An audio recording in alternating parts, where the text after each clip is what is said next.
خبر شامل کرتے ہیں شور کوٹ سے۔ ہمارے سی1 نیوز کے نمائندہ محمد زاہد سروہی سے۔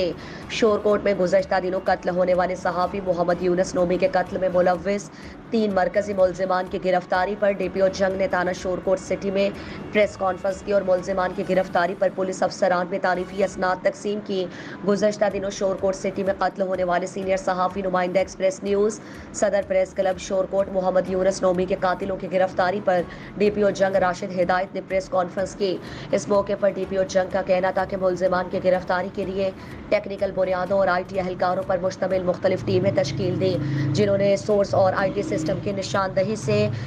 6 روز کے اندر ملزمان کو ٹریس کر کے گرفتار کر لیا گیا۔ ملزمان قتل کی واردات کے بعد کچے کے علاقے میں روپوش ہو گئے تھے، جن کو اسپیشل ٹیموں نے انتک محنت کے بعد گرفتار کر لیا، جبکہ مقدمے میں ملوث دیگر ملزمان کی گرفتاری کے لیے بھی ٹیمیں کام کر رہی ہیں۔ جلد ہی ان کو قانون کے کٹہرے میں لایا جائے گا اور میرٹ کی بنیاد پر کیس کی تفتیش مکمل کر کے ملزمان کو کیفر کردار تک پہنچایا جائے گا۔ ڈی پی او جنگ نے مرکزی ملزمان کی گرفتاری میں شامل پولیس افسران S P investigation Jhang Usman Munir Saifi, D S P Shorkot Aftab Ahmed Siddiqui, S H O thana Shorkot city Usman Lashari, S H O thana بریام ارباب سمیجا، سب انسپیکٹر واصف علی نول، Malik Manzar Khokhar, Najab Abbas Bhatti, Saddam Umar, S H O Mazhar Shahzad Chadhar, sub inspector Usama Faisal, assistant sub Liaqat Ali Anjum اور مظفر کچیانہ اور A S I Rana Muhammad Saeed, A S I اور دیگر پولیس افسران اور ملازمین میں تعریفی اسناد بھی تقسیم کی۔